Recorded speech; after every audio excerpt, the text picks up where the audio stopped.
Hello everyone, create মাই ক্রিয়েটিভিটির আরও একটি নতুন ব্লগে তোমাদের সকলকে স্বাগত। আশা করি তোমরা সবাই খুব ভালো আছো আর আমিও খুব ভালো আছি।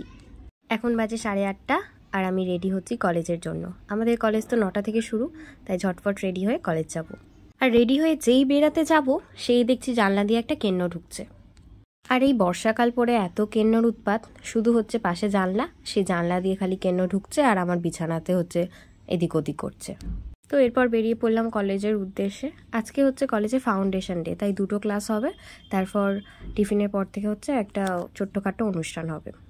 আর কিছুদিন আগেই ছিল শ্রেয়াতার বার্থডে, তো শ্রেয়াতার বার্থডের সময় হচ্ছে আমি মালদাতে ছিলাম, তো ওকে কিছু গিফট দেওয়া হয়নি। তো কী দিব করে অনেক ভাবতে ভাবতে ফাইনালি একটা আর কি অনলাইনে অর্ডার দিয়েছিলাম। তো ও খুব আংটি পরতে ভালোবাসে, তো ওর জন্য আংটি হচ্ছে অর্ডার দিয়েছিলাম। আংটিগুলো কেমন, ওর তো খুব পছন্দ হয়েছে, তোমাদের কেমন লাগছে সেটা কিন্তু অবশ্যই জানিও। ওকে আবারও জিজ্ঞেস করলাম তোর পছন্দ হয়েছে, তো ও বলছে অনেক। তারপর ক্লাস থেকে বেরিয়ে দেখলাম অলরেডি কফি কাকু চলে এসছে, আমাদের জন্য কফি নিয়ে ওয়েট করছে। এটা কফি কিন্তু রেগুলারের জন্য না, মানে রেগুলার থাকে না, শুধুমাত্র আজকের জন্য। আজকে যেহেতু ফাউন্ডেশন ডে, তাই আর কি কলেজ থেকে ছোট্ট করে একটা অনুষ্ঠানের অ্যারেঞ্জমেন্ট করেছে। তো কফি খেয়ে আমি চলে গেছিলাম মেসে গিয়ে ড্রেস চেঞ্জ করে ফ্রেশ হয়ে আমি আবার এসেছিলাম কলেজে। সেই কি বলবো, এত বৃষ্টি, ওই জন্য ছাতা মাথায় কলেজ আসতে হলো। আজকে একদিকে যেমন ছিল ফাউন্ডেশন ডে, তেমন ছিল হচ্ছে ফ্রেশার্স ডে।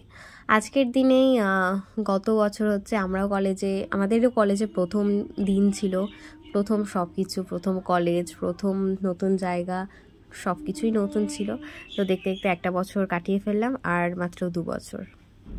তারপর কলেজ থেকে এসে ফ্রেশ হয়ে লাঞ্চ করতে করতে আমার প্রায় 4টা বেজে গেছিলো। দেন একটু রেস্ট নিয়ে পড়াশুনো করে আবার রাত্রে চিকেন হয়েছিল, সেই চিকেন খেয়ে কিছু গল্প করে ঘুমিয়ে পড়েছিলাম। আজকের ব্লগটা এই পর্যন্তই। তোমাদের কেমন লাগলো অবশ্যই কিন্তু কমেন্ট করে জানিও। আর হ্যাঁ, ভালো লাগলে অবশ্যই লাইক, শেয়ার, সাবস্ক্রাইব করে দিও। সকলে খুব ভালো থেকো, সুস্থ থেকো। দেখা হচ্ছে আরেকটি নতুন ব্লগে। চলো তাহলে, টাটা।